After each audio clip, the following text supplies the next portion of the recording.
कि ब्रह्मा विष्णु महेश की जो पूजा करते हैं उनको ये काल गीता ज्ञानदाता मना करता है कि राक्षस स्वभाव को धारण किए हुए मनुष्यों में नीच और दूषित कर्म करने वाले मूर्ख मेरी भक्ति भी ना करते।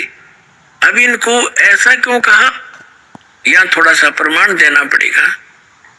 जैसे हिरण्यकशिपु ने रजगुण ब्रह्मा की पूजा साधना की थी और उससे को सिद्धि प्राप्त करके वो पंसारी बन बैठा एक हल्दी की गांठ से, अपने पुत्र प्रहलाद का शत्रु बन गया, न जाने कितनी यातनाएं उस मासूम बच्चे को दी और अंत में राक्षस कहलाया और कुत्ते वाली मौत मारा गया।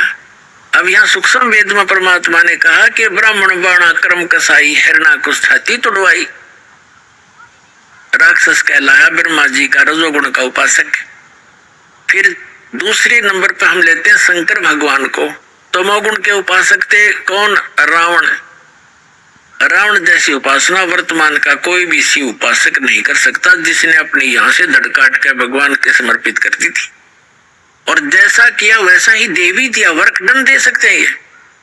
लेकिन अंत में राक्षस कहलाया, अपने ही मां को उठा लाया, यानी शिव के बड़े भाई श्री विष्णु जी की पत्नी अर्थात श्री रामचंद्र की पत्नी सीता को उठा लाया और पत्नी बनाने की कुछ चेष्टा कर रहा था। इससे बुरा कर्म और क्या करेगा प्राणी, और कुत्ते वाली मौत मारा गया, राक्षस कहलाया।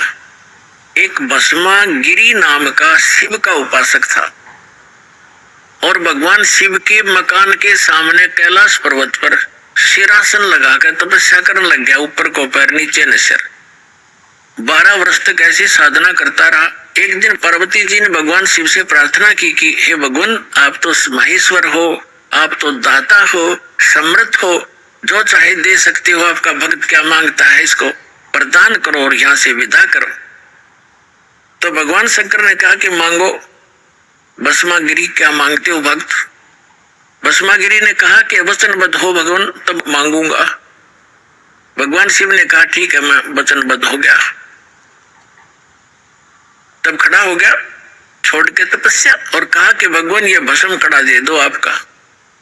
जो भगवान शिव ने अपने हाथ में भस्म कड़ा डाल रखा था, उसमें एक शक्ति थी कि जिसके भी सिर पे करके ऐसे और उसको कह दे भस्म, वो उसको जला देता था, राख बना देता था।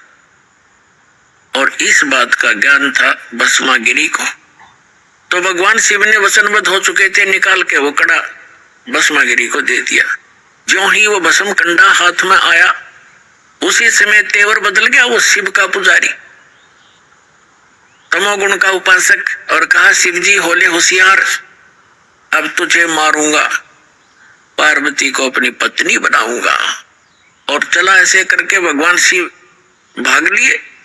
अपने आत्माओं, हम इन नकली गुरुओं के भकाए हुए, भ्रमित किए हुए ये माना करते थे भगवान शिव कालज्जय है, मृत्युंजय है, ये अविनाशी है, अंतर्यामी है। ये तो कोई सा भी ना पाए, ना अंतर्यामी थे भगवान शिव और ना ये अविनाशी थे। अविनाशी होते डर के क्यों भागते, वहां खड़े हो जाते, हाँ भाई कर भस्म, और भाग लिए। और अंतर्यामी होते तो ये पता होता ये दुष्ट क्या दुर्भावना लिए साधना कर रहा है, वो अंतर्यामी भी नहीं है। आपको पता ही है कि फिर भगवान ने स्वयं आकर पार्वती रूप बनाया, विष्णु जी ने नहीं। वो एक ही मालिक है जो सबके दुखों को दूर करता है, लेकिन बाद में विष्णु रूप बना लिया। शिव जी को यकीन ना हुआ वो इस बात का, पार्वती रूप बनाकर भस्मागिरी को मारा, भस्मा असुर कहलाया। फिर उसके बाद वो राक्षस। तो कहने का भाव ये है कि शिव का उपासक कैसा दूषित कर्म भगवान मानने और उसकी पत्नी पर बुरी नीत कर रहा है, इसे दुष्कर्म करने वाला कौन होगा? राक्षस स्वभाव को धारण किए हुए मनुष्यों में नीच दूषित कर्म करने वाला मूर्ख। अब 4 गालियां इकट्ठी दे रखी है। अब बात रही विष्णु जी के सतोगुण के उपासकों की। एक बार कुंभ का मेले की पर भी लगी हरपैड़ी हरिद्वार में, और वहां उस समय जब ये पर भी लगती है स्नान की कुंभ के मेले की, तो सभी गिरी से पूरी न्यारे, कनपाड़े अलग से, नागा न्यारे, वैष्णो अलग से और नाथर, ये सभी अलग अलग जाकर के अपने अपने ग्रुप में अपने प्रमुख के साथ खड़े वहां बैठ जाते हैं। और स्नान करने के लिए जब चलते हैं तो वो अलग अलग ग्रुप में ही चलते हैं। उस निश्चित समय पर हर की पैड़ी पे हरिद्वार के अंदर पर भी का समय था। सबसे पहले नागा, ये भी तमोगुण शिव के उपासक है, ये जाकर के हर की पैड़ी पे छागे, कोई 1000, 50, 60 हजार की संख्या में। उधर से पीछे से सतोगुण के उपासक वैष्णो आगे, उन वैष्णो ने आकर नागाओं से कहा कि नागाओं तुम बाद में स्नान करना, हम श्रेष्ठ हैं, सर्वश्रेष्ठ हैं, हम सतोगुण विष्णु के उपासक हैं और पहले हम स्नान करेंगे। अब नागा कहने लगे नहीं, हम सर्वश्रेष्ठ हैं, हम त्यागी और बैरागी हैं, हम वस्त्र भी ग्रहण नहीं करते, हम सर्वश्रेष्ठ हैं, हम कोई इच्छा नहीं रखते।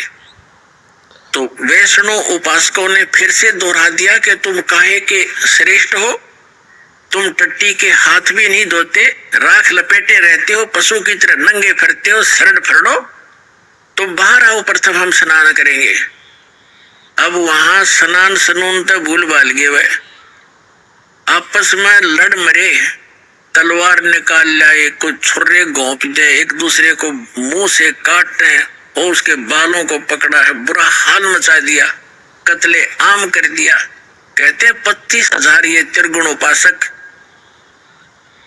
ये ब्रह्मा विष्णु शिव के उपासक वहां कट कर मर गए। इसके विषय में सूक्ष्म वेद में परमात्मा ने कहा है, तीर तुपक तलवार कटारी जम जड़जोर बधावे हैं, हर पैड़ी हर हेत नहीं जाना, और वहां जाते एक चलावे, काटे शीश नहीं दल करुणा, ये जग में साध कवावे हैं, और जो जन इनके दर्शन को जावे उनको भी नरक पठावे। क्या बताया कि काटे शीश, तीर तुपक तलवार कटारी और डट के लठ बजावे हैं, और हर पैड़ी हर हेत नहीं जाना। वैसे तो हर की पैड़ी कहे, भगवान की छाती पर कत्लेआम कर दिया इन मूर्खों ने।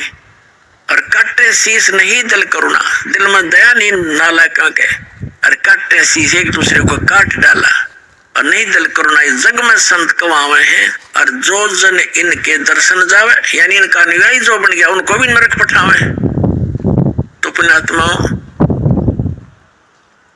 इससे सिद्ध हो गया श्रीमद् भगवद गीता अध्याय नंबर 7 के श्लोक नंबर 12 से लेकर 15 का ये सारांश हो गया कि इन तीनों गुण, रजगुण ब्रह्मा, सतगुण विष्णु, तमगुण शिव जी के जो उपासक हैं, इनकी साधना नहीं करनी चाहिए। श्रीमद् भगवद गीता ये सदग्रंथ बताता है, इनकी साधना करने से कोई मोक्ष नहीं होता, उल्टा ये इनको ऐसी उपमा दी है जो आपको वर्णित की बार बार कहना अच्छा नहीं लगता।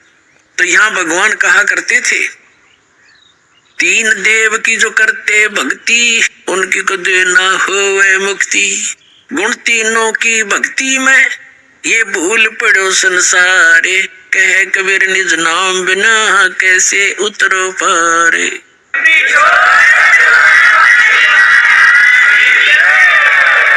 तो इससे सिद्ध होगा भगवान ने 600 वर्ष पहले ये बात कही थी, जो आज दास ने उन्हीं के बताए ज्ञान के अनुसार उसके बच्चों को सिद्ध कर दिया कि ये साधना जो हम करते थे वो गलत थी, और जिनको हम पूजते थे वो भगवान नहीं थे।